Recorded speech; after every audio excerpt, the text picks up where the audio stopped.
কি অবস্থা ভাই ব্রাদার, আশা করছি আপনারা ভালো আছেন। আজকে আমরা দেখাবো যে ফটোশপ সফটওয়্যারটা যখন আপনার ঠিকঠাকভাবে কাজ না করে, আপনার অনেক ফাংশন যখন আপনি খুঁজে না পান, তখন সেটাকে কিভাবে ঠিক করবেন। অর্থাৎ আপনি যদি ফটোশপ সফটওয়্যারটা ব্যবহার করেন, সেটা কিভাবে রিসেট করবেন, কিভাবে আগের মতো সেটা ফিরিয়ে আনবেন, সেই সম্পর্কে আলোচনা করব। তো যদি আপনি এই কাজটা করতে চান, প্রথমত আপনার ফটোশপে যেতে হবে। আমি অলরেডি ফটোশপ সফটওয়্যারটা ওপেন করে রেখেছি। দেখুন আমার এই সফটওয়্যারটাতে কিন্তু এখন বেশ কিছু ফাংশন আমি খুঁজে পাচ্ছি না। সামহাও এটা অন্য কারো হাতে পড়েছিল, সে উল্টাপাল্টাটা চাপাচাপি করার পরে আসলে অনেকগুলো ফাংশন চলে গিয়েছে। সাসেস দেখুন এখানে কিন্তু আমি ক্রপ টুলটা এখানে খুঁজে পাচ্ছি না। তো ক্রপ টুল খুঁজে না পেলে কি করবেন? এটা আপনি চাইলে বিভিন্ন জায়গা থেকে খুঁজে আনতে পারেন। আবার অনেক সময় দেখা যায় কাজ করতে করতে সফটওয়্যারটা অনেকটা ভারী হয়ে যায়, হিস্টোরি জমতে। তো আপনার সেক্ষেত্রেও কিন্তু আপনার ফটোশপটা রিসেট করার প্রয়োজন হতে পারে। আবার অনেক সময় এমন হয় যে সফটওয়্যারটা ঠিকঠাকভাবে কাজ করছে না। তো নানা রকমের কারণ থাকতে পারে, নানা রকমের কারণে আসলে এই ফটোশপটা রিসেট করতে হতে পারে। তো যদি আপনি ফটোশপ রিসেট করতে চান, তাহলে দুইটা পদ্ধতি রয়েছে। একটা হচ্ছে আপনার প্রিফারেন্স সফটওয়্যার ফাংশনটা ব্যবহার করা, দ্বিতীয়টা হচ্ছে কিবোর্ড ব্যবহার করা। তো যদি আপনি এটা করতে চান, প্রথমত আপনাকে প্রথম যে অপশন সেটা দেখিয়ে দিচ্ছে, আপনাকে এডিট অপশনে যেতে হবে। এখান থেকে নিচে স্ক্রল করে একদম নিচে প্রিফারেন্স একটা অপশন পাবেন, সেখানে আসতে হবে। তারপর এখান থেকে যেতে হবে জেনারেল। তো আপনি এভাবে আসতে পারেন, অথবা যদি আপনি কিবোর্ড চেপে আনতে চান, তাহলে Ctrl+K চাপলেই কিন্তু এই ফাংশনটা চলে আসবে।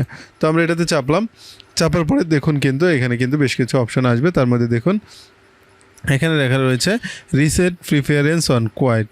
হ্যাঁ, এইটাতে যদি আমরা চেপে দিই, তাহলে কিন্তু আমাদের ফটোশপটা রিসেট হয়ে যাবে, আমাদের সেটিং একদম আগের মতো হয়ে যাবে। তো আমরা এখানে চেপে দিলাম, চেপে দেওয়ার পরে এখানে ওকে বাটনে চাপলাম। তো এখন কিন্তু আমাদের ফটোশপটা ঠিক আগের মতো হয়ে যাবে, এবং এরপর আমরা ওকে বাটনে চেপে দিচ্ছি। তারপর আমাদেরকে ফটোশপটা আসলে ক্লোজ করে দিতে হবে। ক্লোজ করার পর আবারও নতুন করে আমাদের ফটোশপটাকে ওপেন করতে হবে। তো আমরা আবারও ফটোশপটা ওপেন করছি, দেখি কি ঘটে। তো দেখুন আমাদের ফটোশপটা কিন্তু ওপেন হয়ে গিয়েছে। ওপেন হওয়ার পর এখানে বলছে যে আসলে আমাদের ফটোশপটা রিসেট হয়ে গিয়েছে। এখানে একটা ডায়লগ বক্স এসেছে, বাস আমরা খালি এখানে ওকে বাটনে চেপে দেব। চেপে দিলেই কিন্তু আমাদের ফটোশপটা রিসেট হয়ে যাবে। তো ব্যাপার হচ্ছে, যদি এইভাবে কাজ না করে তাহলে আপনি কি করবেন? এভাবে কাজ না করলে আমাদের কাছে দ্বিতীয় আরেকটা অপশন রয়েছে, সেটা হচ্ছে কিবোর্ড ব্যবহার করে ফটোশপ রিসেট করা। এক্ষেত্রে আমাদেরকে কি করতে হবে? আমাদের ফটোশপটাকে ক্লোজ করে দিতে হবে। ক্লোজ করার পর কিবোর্ড থেকে Ctrl+Alt+Shift এটা ধরে তারপর যদি আমরা ফটোশপটা ওপেন করি, সেক্ষেত্রেও কিন্তু এটা ভালো কাজ করবে। তো আমরা এটা দেখিয়ে দিচ্ছি আরেকবার।